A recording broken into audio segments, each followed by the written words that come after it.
what's incredible is in 5 seconds flat, self-doubt can take over and rob you of your power and rob you of joy and rob you of your potential. Or in 5 seconds flat, you can actually use one stupid little trick to push yourself to grab it. When you talk about personality, so extroverts, introverts, a lot of us really, I know I did this, I was all wrong about what confidence meant. I thought confidence was a personality trait. I love this. Tell me more. I thought that people that are outgoing are the confident ones, right? And the truth is, confidence is not a personality trait at all. It's a skill. And a lot of the extroverted people that you know are actually very insecure. I used to be one of them. I used to be the kind of bossy, crass loudmouth that didn't believe in myself, that didn't believe in my ideas, that didn't have the confidence and the courage to really be the real me, who I am, who I'm not, flaws and all. There are a tremendous number of introverted people that feel uncomfortable putting the attention on themselves, but they're very, very confident in their ideas. They definitely believe in themselves. And so when you start to separate confidence not as a matter of personality, but as a skill that you can acquire, because confidence is the ability to move, in my opinion, from thought to action. Because when you're a confident person, you believe enough in yourself and your capabilities that you're willing to try, that you're willing to share. To me, confidence isn't the assuredness that it turns out, it's the willingness to try. And that was a huge insight for me. And what a lot of people don't know about me, although I share this on stage and I'm extremely open about this because this is a topic that's really important to me, is that the single most profound use of the 5-second rule is mind control. And I say that as a lawyer. I will tell you, you can use this stupid trick to cure yourself of anxiety. Yeah, I wanted to talk about that. So you struggled very profoundly with anxiety. So walk us through like some nuts and bolts of how you use the 5-second rule, because I think so my hypothesis and the reason we founded Impact Theory is that the world is living through 2 pandemics. The pandemic of the body, which everybody understands because it's so visual. Yep. Being overweight, dying of diet-related diseases such as diabetes and things like that. But because the second pandemic, the pandemic of the mind, is invisible, people don't realize how pervasive a suicide is, and I think it's the leading cause of death among young men. I mean, it's crazy. And then that there are ways that they can go about attacking that and fixing the problem. So walk us through that. Sure, I would love to. So first of all, I literally have struggled with anxiety my entire life. And anxiety, for this conversation, the way I define it is the habit of worrying spiraled out of control. You know, you may say that you are a worrier. That's not true. You have a habit of worrying. A habit is a pattern of behavior or thinking that you repeat without realizing it. So anxiety happens when that pattern of worrying about things spirals out of control, and now it starts to marry and manifest itself with physical sensations too. That's all that it is. I know that I say that's all that it is. Me personally, I struggled with anxiety, I think my entire life. It became quite acute when I was in my late teens and early 20s. I became medicated in the middle of law school. I took Zoloft for 2 decades. When our first daughter was born, who is now 17, the postpartum depression and the cascading panic was so terrible that not only was I medicated and couldn't breastfeed, but I couldn't be left alone with her. Wow. So when I say you can cure yourself of anxiety, I don't say that lightly. 4 years ago, after I had been using the 5-second rule to change my behavior, how I spoke to my husband, how I negotiate in business meetings, how I conduct sales, the kind of parent that I am, my health habits, my eating habits, curbing the drinking, I thought, I wonder if I can use this 5, 4, 3, 2, 1 thing to get control of my thought patterns. Not my behavior patterns, my thought patterns. Yes, you can. Wow. So we're gonna build this conversation, because I want to start with something we can all relate to, and that is, how do you stop worrying and how do you stop listening to self-doubt? This is how you're going to do it. So all day long, you're going to have moments where your thoughts drift, and I use that word on purpose. Because for me, there is a physical sensation when you start to use the 5-second rule and you start to wake up, not only on time in the morning, but you wake up to your life and the opportunities in your life. Your thoughts drift. Like you'll just be hanging out with your friends and then suddenly you're like, I'm not sure that that person likes me anymore. I haven't heard from my kids lately. I wonder if they're dead or, as a check, like you just start worrying about stuff. Why? Because it's a habit. Because when you're not paying attention, your brain shifts from you being a decision maker and paying attention to you just kind of spinning things on autopilot. And one of your habits is worrying. The second you wake up and you notice, holy cow, I'm talking some negative garbage to myself right now. 5, 4, 3, 2, 1. You've just shifted the part of the brain that you're using. You've shifted from the basal ganglia, which is where your habit loops are spinning, and you've awakened your prefrontal cortex. You've also interrupted that pattern. Now what you're going to do, because your mind is actually ready to receive a different thought because of the counting, now you can put in an anchor thought. Like if you have a mantra, if you've got a vision about the way that your business is going to turn out in 5 years, if you just have a thought that makes you really happy and proud, insert that. Now, why does this work? It works because of the counting. And I'm not kidding. We know, based on research, that positive thinking alone, not effective. In some instances, trying to force yourself to think positive can actually make the worries worse. Why? Well, the reason why is because it's really hard to just change the channel. What we have to do first is basically interrupt it and turn off the TV and then turn it back on with the prefrontal cortex awakened. So the counting is essential. And so you can start using this today. You catch yourself talking garbage to yourself, because we all know if I were to put a speaker on your head and broadcast, you'd be sitting here in the audience, you'd be in an insane asylum, because the crap that you say to yourself is insane. And the problem is we listen to it.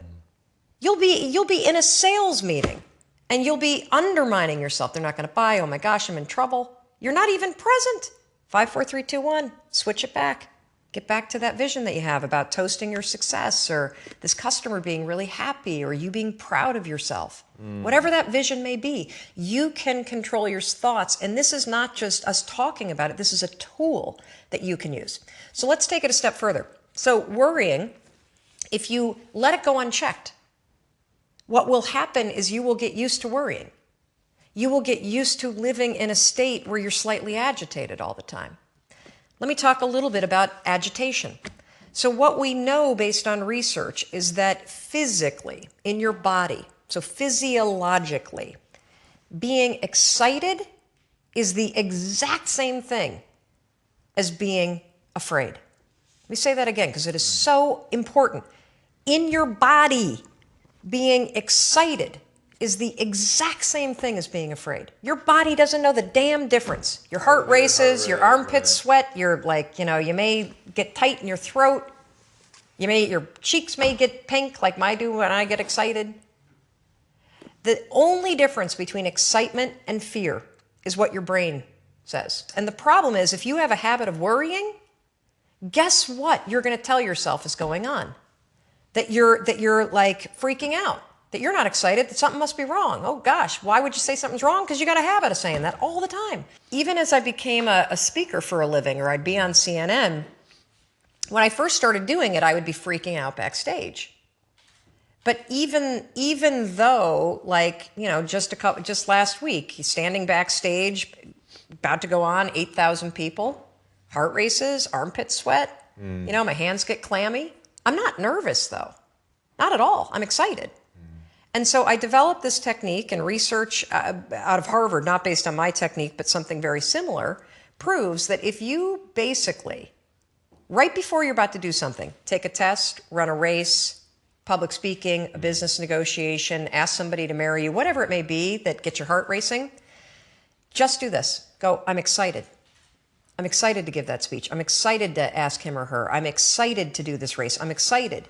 Because what happens is you give your brain context, so your brain doesn't escalate the stuff going on in your body. Your brain's not worried.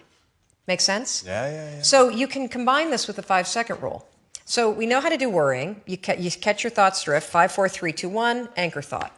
If you start to feel your heart racing, 5, 4, 3, 2, 1 to awaken the prefrontal cortex, and then start going, I'm really excited to do this. I'm really excited to do this. Another technique that you can use is ask, I think they call it interrogatory questions, where instead of giving yourself a pep talk, say, well, why am I ready to do this?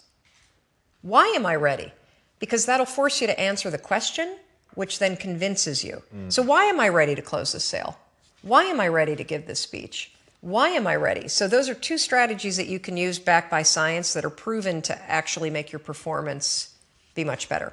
Now let's take it a step further to anxiety. So anxiety is what happens when the habit of worrying spins out of control, your body gets really agitated, and then you allow your mind to escalate it into a full-blown panic attack. So for those of you that have not had the pleasure of having a panic attack, let me explain what it's like.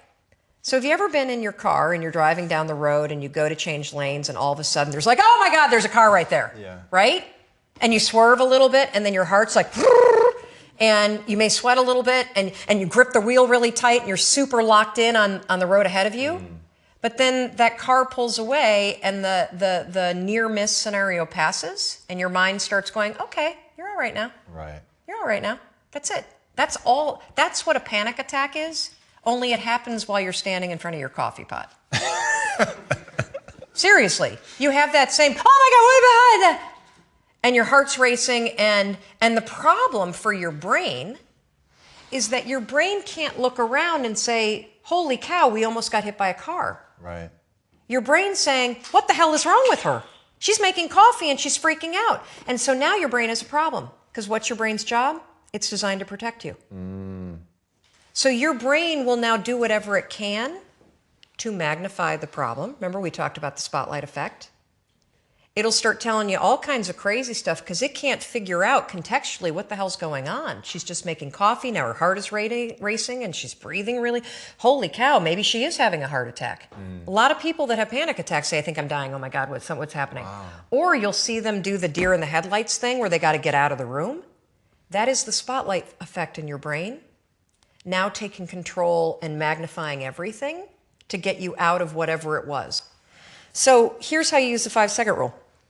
You use it to stabilize your thoughts before the panic escalates. And then what happens is it drifts into worry and then it disappears. Right. So the second you feel worry, you catch it, you train yourself to do that. If you start feeling yourself getting, your heart racing, you can 5, 4, 3, 2, 1 and use the I'm excited, I'm excited. If that doesn't work, literally 5, 4, 3, 2, 1, and just give yourself an anchor thought, literally, of you being okay. I'll give you another quick example because this is one that we have a tremendous number of success with, and people that hear the example use it immediately and are blown away. I used to be terrified of flying. Terrified. Every bump I'd be freaking out. And so I started using this strategy with the plane. So the second that you feel yourself getting nervous, 5, 4, 3, 2, 1, and then your anchor thought is a vision of what you're going to do when you get to where you're going. So when I get on the plane tomorrow to fly back to Boston, I'll think about walking in the house and the place is like a disaster. It'll look like everybody's stuff got loaded into a cannon and fired all over the first floor. And so if we hit turbulence, 5, 4, 3, 2, 1, I'll think about that vision because cognitively for my brain, if I'm walking in the house and it's a disaster, the plane made it. That's the power of this. It's incredible. Incredible. What I love about you, Mel, is that I love how raw and real you are about your own situation, because people are going to look at you and the first thing they're going to want to do is make you extraordinary as a way not to have to live up to your standard, because what you've accomplished really is astonishing, and seeing you on stage is unbelievable. Unbelievable. You're so good at that, and I know that it comes from working your ass off, but wow, it's very, very impressive. Thank you. But then that you use techniques, like that you've got answers for, how have I done this? I've done it like this. And I've had guests sit across from me that's not their shtick, right? Like they have done truly extraordinary things with their life, but they seem just totally blind to how they did it. And the fact that you can walk people through it is so cool. Well, I think we're all flawed. And that's the beauty of who you are. And instead of trying to make yourself perfect in every area, it's so much easier when you accept the things that you're terrible at, or that are your weaknesses, or that are the things about your wiring. Look, if I were diabetic, I would take insulin. I happen to be somebody that's wired for anxiety. Right. No big deal. So figure out how to, instead of fighting those things, actually trick it. Because the truth is that you're never going to feel ready to make these changes. You're never going to feel like doing them, but you can always make a decision. That's always in your control. Staying with somebody that treats you like garbage is a decision. It is. Staying at a job that you hate is a decision. Staying in the body that you are not proud of is a decision. Is it going to be easy? No, it's not going to be easy to change. It's simple. Do a Google search and then use the 5-second rule to force yourself to do that stuff. Change comes down to 5-second decisions. And this is why the 5-second rule is important for everybody to know. It's your job to push yourself. And I don't care if you're Dr. Martin Luther King Jr., or you're Michelangelo, or you're Lin-Manuel Miranda, who wrote Hamilton, you will struggle with self-doubt. And everybody that you admire, everybody, and the list is the same for everybody. Oh, Oprah Winfrey, and I want to be like, Tom, and I want to be like, Branson, and I want to be like Jay-Z, and I want, like, everybody's list is the same. Bill Gates, and do you know what those people do? They do not have the habit of hesitating. They trust themselves.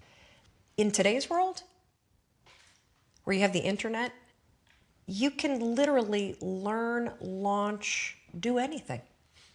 Anything. The only thing that's truly stopping you are the limiting patterns that you think, the self-doubt, the fear, the habits that you have. And you can break them.